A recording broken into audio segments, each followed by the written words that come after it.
Bonjour. Bon, votre question, elle est la suivante. Sans calculatrice, comparer moins 1,4 au carré et moins racine de 2 au carré. Comparer sans calcul 1 sur 1,05 et 1 sur 1,06. Comparer sans calcul racine de 1,05 et racine de 1,06. Bon.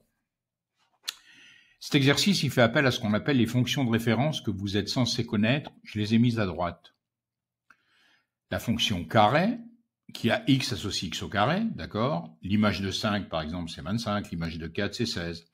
La fonction racine carrée, c'est la fonction qui a un nombre associé sa racine carrée, par exemple, à un nombre positif, toujours, 16, la racine carrée, ça serait 4. L'image de 16, c'est 4. L'image de 25, c'est 5. Et puis, une fonction qu'on appelle fonction inverse, qui a un nombre associé son inverse. Par exemple, l'image de 5, c'est 1/5. Alors attention, cette fonction elle est particulière parce qu'elle a une valeur interdite, c'est laquelle 0, évidemment. Donc vous obtenez une courbe un peu particulière qu'on appelle une hyperbole. La courbe de la fonction carré, c'est une parabole. Puis vous avez la courbe de la fonction racine carrée. Vous la voyez, on dirait que c'est une moitié de parabole couchée. Vous devez absolument avoir dans la tête ces fonctions. Pourquoi? Regardez bien à gauche. Vous voyez, j'ai dessiné n'importe quelle courbe. J'ai une partie verte, là, qui est décroissante.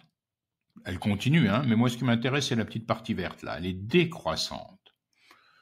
Ça veut dire que plus vous allez mettre vous allez mettre un x, vous allez obtenir une image. Si vous mettez un x plus grand, bizarrement, l'image, elle est plus petite. Par exemple, si vous mettez moins 3, vous obtenez 2.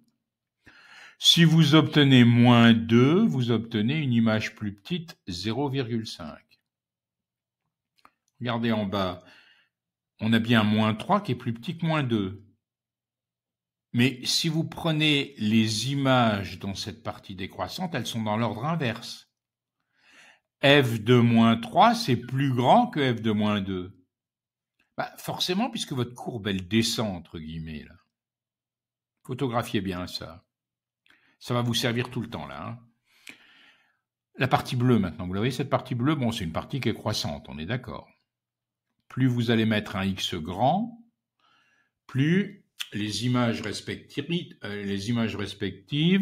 seront dans le même ordre. Regardez, l'image de 2, par exemple, c'est 1,5. L'image de 2,5, c'est 4, c'est forcément plus grand que 1,5, puisque vous avez cette partie-là, cette fonction, elle est croissante. Donc, en gros, si vous êtes dans une partie ou si vous avez une fonction croissante, si vous avez un nombre plus petit qu'un autre, l'image du premier nombre elle est aussi plus petite que l'image de l'autre. Ça reste dans le même ordre.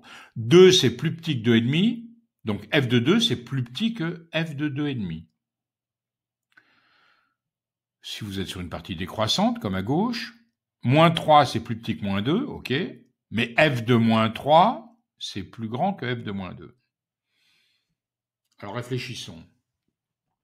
On vous demande de comparer moins 1,4 au carré et moins racine de 2 au carré. Vous avez dans la tête la parabole, vous la voyez en rouge, vous l'avez dans la tête. Quand vous regardez la fonction carré, vous voyez bien que ça descend à gauche, vous êtes dans une partie décroissante et ensuite croissante. Si vous prenez par exemple moins 2, l'image de moins 2 c'est 4, l'image de moins 1 c'est 1. Moins 2 c'est plus petit que moins 1. Et pourtant 4 c'est plus grand que 1. Donc, si je reprends moins 1,4 et moins racine de 2, alors vous devez savoir par cœur, racine de 2 c'est autour de 1,7. Moins 1,4 c'est plus grand que moins 1,7, vous êtes d'accord? Mais comme vous êtes sur une partie décroissante de la fonction carré, moins 1,4 au carré, c'est plus petit que moins racine de 2 au carré. Prenons l'autre.